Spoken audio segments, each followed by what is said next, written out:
So just before I start today's video, I just want to say the reason the grass is like this, it's not because we're into mud wrestling. It's just where the trampoline was before and now we need to grow new grass. And there's a patch here. This wasn't from a trampoline, this was from one of Ahmed's failed video ideas. You don't win if you don't try. Anyways, roll the intro. We're talking about double cork today.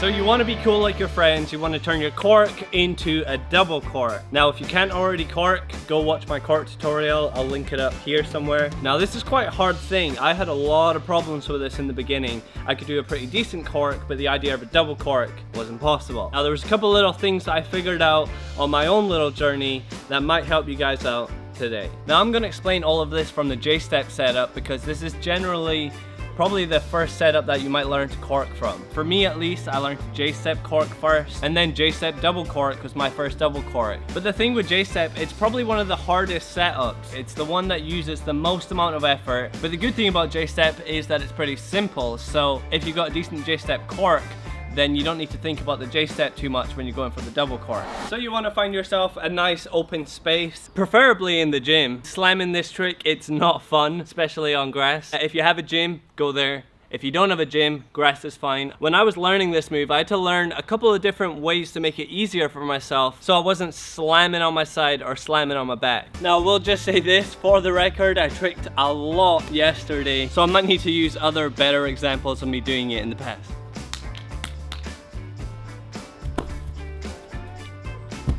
So it goes without saying, but you want to have a really good cork before you're going for double cork.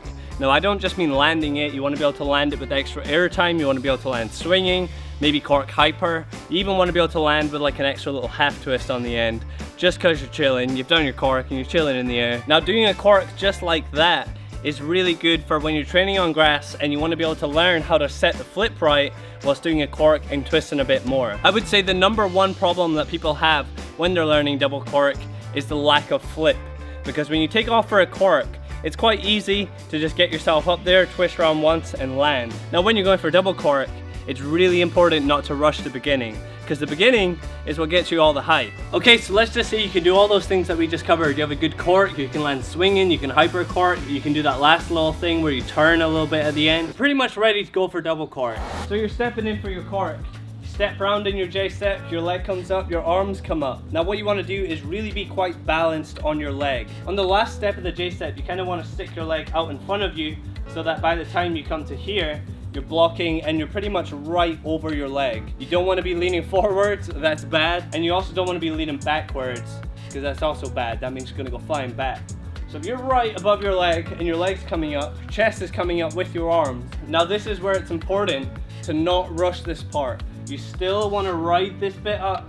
You don't want to pull into the twist. In the beginning, when a lot of people think, oh, I'm going to do double cork, I'm going to need to twist so early to rip this round. No, the secret to it is actually just waiting the normal amount to set yourself up in the cork and then rip the twist round. Now, a really good tip is to kind of shrug your shoulders. If you shrug your shoulders, that lifts your chest. It lifts this part of your body up higher. And the higher this part of the body is, that's the point that you're going to twist around. Then you'll find that you're in the exact same position for setting a high cork, but this time you're going to double twist it. One little thing that can help you is if you train it on trampoline, because it means that if you do slam, you're not slamming on the ground. It is going to feel differently to how you're going to do it on the ground. It just kind of helps you get the feeling of what it feels like to take off one leg and do a double twist.